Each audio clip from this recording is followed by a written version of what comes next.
I just had to let you know you're.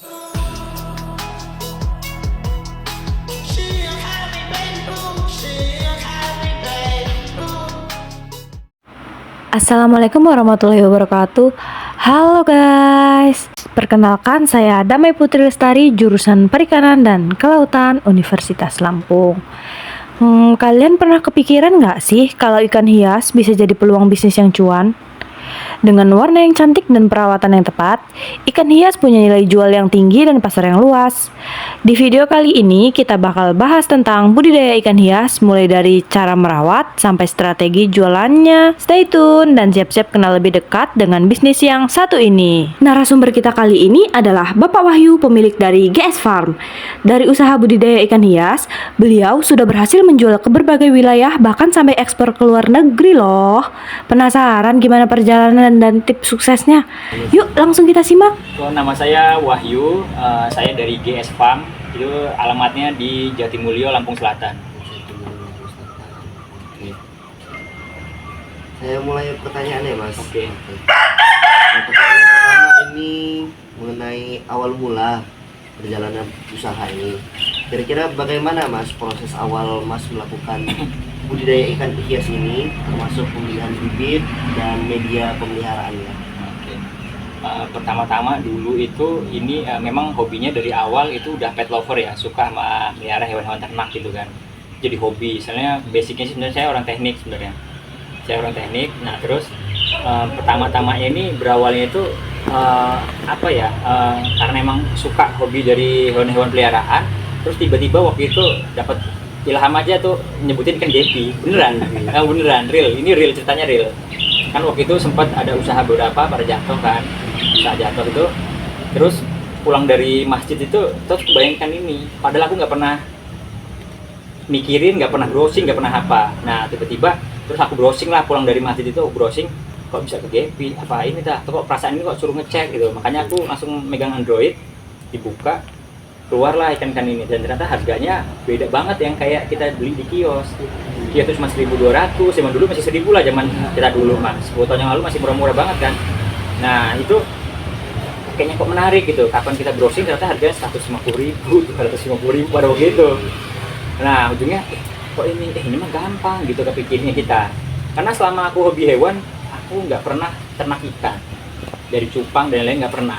Ini real pertama gepi ini. Nah kalau pemilihan induknya belajar memang semuanya ada waktu itu ya, waktu itu jadi pelajaran juga buat kita. Pelan-pelan kita belajar. Waktu itu aku belajar langsung sama yang lebih pro lah, tapi sama orang luar daerah. Jadi belajarnya itu kita beli ikan yang mahal. Waktu itu penasaran kan, lebih murah beli yang mahal, semana sih yang bagus tuh gitu.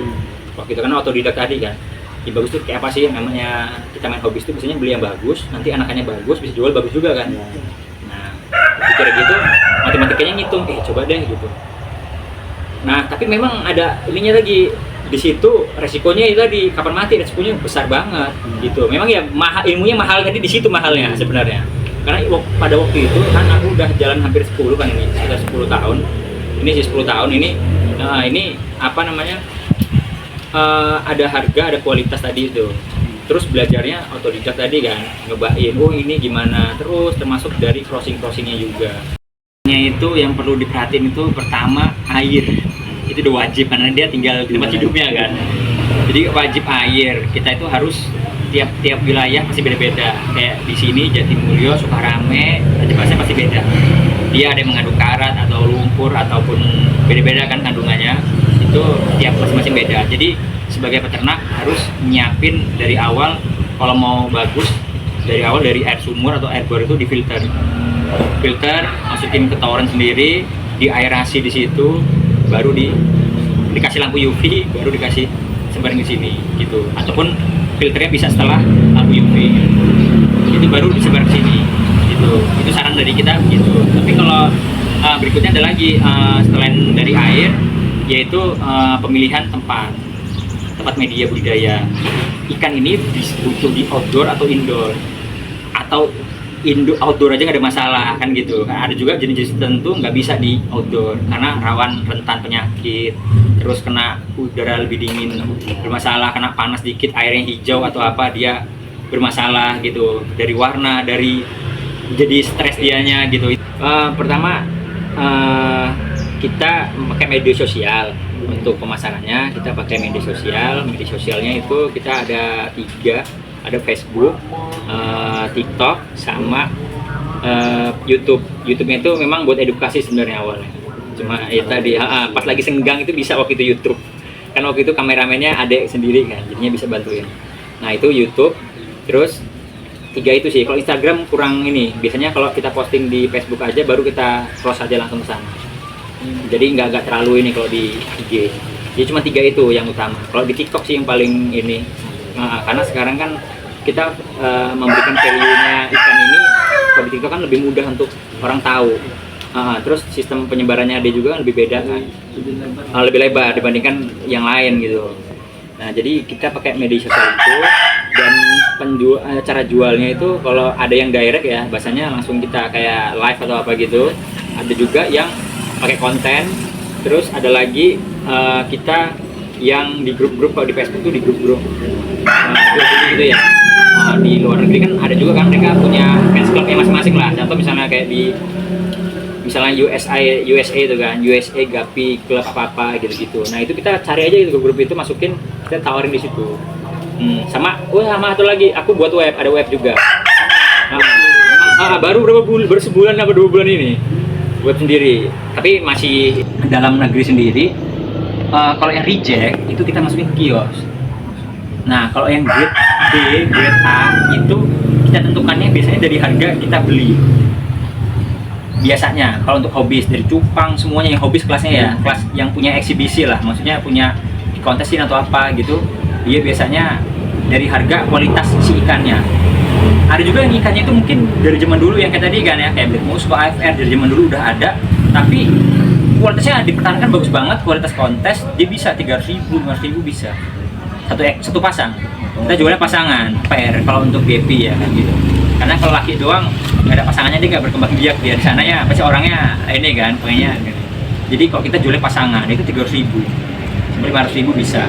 Apalagi kalau yang menang-menang kontes tuh kan tuh brandingnya beda lagi orang-orang. Cuman kan kalau saya sendiri tidak menganjurkan untuk kontes, tidak menyarankan untuk kontes. Nah karena ada prinsipnya masing-masing ya, beda orang kan, beda ininya. Nah tapi untuk menciptakan produk itu sendiri, itu tadi butuh belajar, memang harus terjun ke budidaya ikan hiasnya, harus terjun ke budidaya ikan gupi itu sendiri, harus.